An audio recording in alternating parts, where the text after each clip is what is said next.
क्या आप सोच सकते हैं कि जिस तुर्की को अमेरिका ने अपने सबसे advance fighter jet programme F-35 से लात मारकर बाहर निकाल दिया था, जिस तुर्की पर अमेरिका ने रशियन मिसाइल सिस्टम खरीदने के लिए पाबंदियां लगाई थीं, आज उसी तुर्की को अमेरिका के राष्ट्रपति डोनाल्ड ट्रंप दुनिया के सबसे घातक हथियार सौंपने की तैयारी कर रहे हैं। ट्रंप इजरायल को भी कड़ा सबक सिखाना चाहते हैं और अगर ये डील होती है तो इजरायल का दबदबा खत्म हो जाएगा और इसका असर भारत पर भी होगा। नमस्कार, मेरा नाम है प्रखर और आप देख रहे हैं प्रखर इनसाइट्स। दोस्तों, जून 2026 के इस हफ्ते में ग्लोबल जियोपॉलिटिक्स में एक ऐसा भूचाल आया है जिससे इजराइल से लेकर भारत तक के नीति निर्माताओं को हैरान कर दिया है। ट्रंप प्रशासन ने अमेरिकी कांग्रेस को ऑफिशियल नोटिफिकेशन भेज दिया है कि वो तुर्की को $700 मिलियन यानी करीब 5,800 करोड़ रुपए के जेट इंजनों की डील को मंजूरी दे रहे हैं।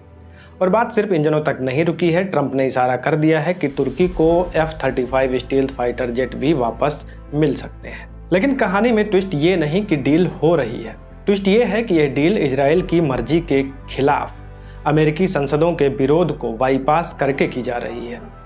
इसके पीछे आखिर ट्रंप का क्या दिमाग चल रहा है? स्विट्जरलैंड की वो सीक्रेट शांति वार्ता क्या थी जिसमें पाकिस्तान के आर्मी चीफ आसिम मुनीर के असैसिनेशन यानी हत्या की साजिश के दावे किए जा रहे हैं? और इस पूरे खेल का भारत पर क्या असर होगा? चलिए इस पूरी जियोपॉलिटिकल थ्रिलर को एक आसान भाषा में समझते हैं। दोस्तों, सबसे पहले समझते हैं कि ये पूरी कंट्रोवर्सी शुरू कहाँ से हुई। जून 2025 के आखिरी हफ्ते में राइटर्स ने एक एक्सक्लूसिव रिपोर्ट ब्रेक की। रिपोर्ट के मुताबिक ट्रंप प्रशासन ने अमेरिकी कांग्रेस को एक नोटिस भेजा। अमेरिका में नियम है कि जब भी किसी बड़े देश को हथियार भेजे जाते हैं तो संसद को बताना पड़ता है। यह डील है general electric F-110 jet engine की। जब आप पूछेंगे कि तुर्की इन इंजनों का क्या करेगा, दरअसल तुर्की अपना खुद का एक 5th generation stealth fighter jet बना रहा है जिसका नाम है कान।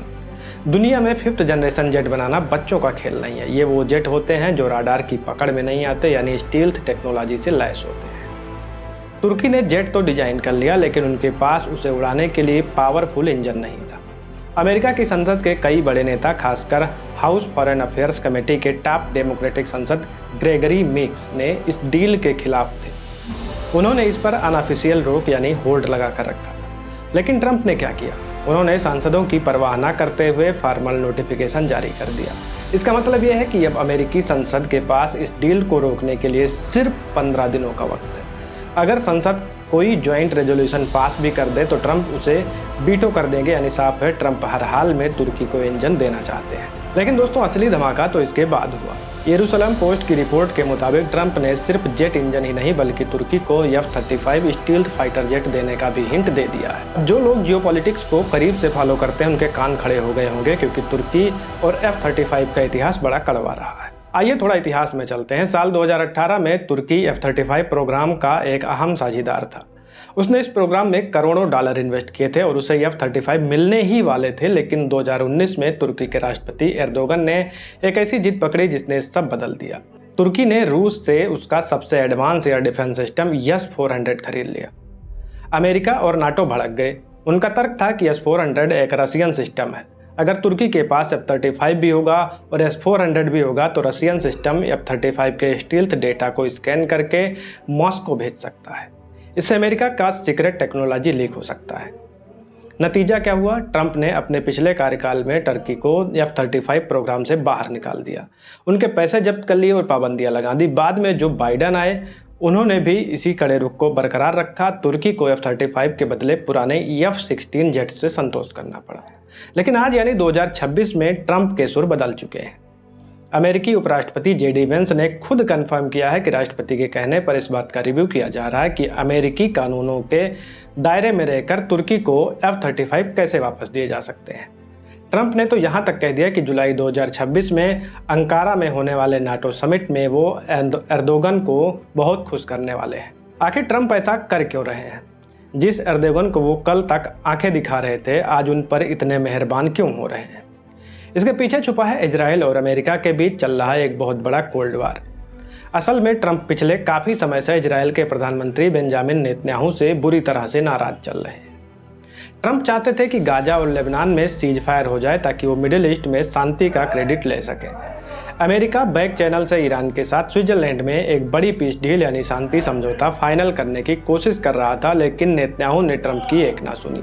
जब भी ट्रंप शांति की बात आगे बढ़ाते हैं, इजराइल, लेबनान या ईरान के अधिकारियों पर हमला कर देता है। मार्च 2026 में ईरान के अली लारीजानी पर हुआ हमला इसका सबसे बड़ा उदाहरण था। ऐसे में ट्रंप को एक ऐसे मोहरे की जरूरत थी जिससे वो नेतन्याहू पर प्रेशर बना सकें और वो मोहरा बने रेसेप तैयब एर्दोगन। ट्रंप ने हाल ही में नाटो चीफ मार्क रट के सामने खुलेआम एर्दोगन की तारीफ की।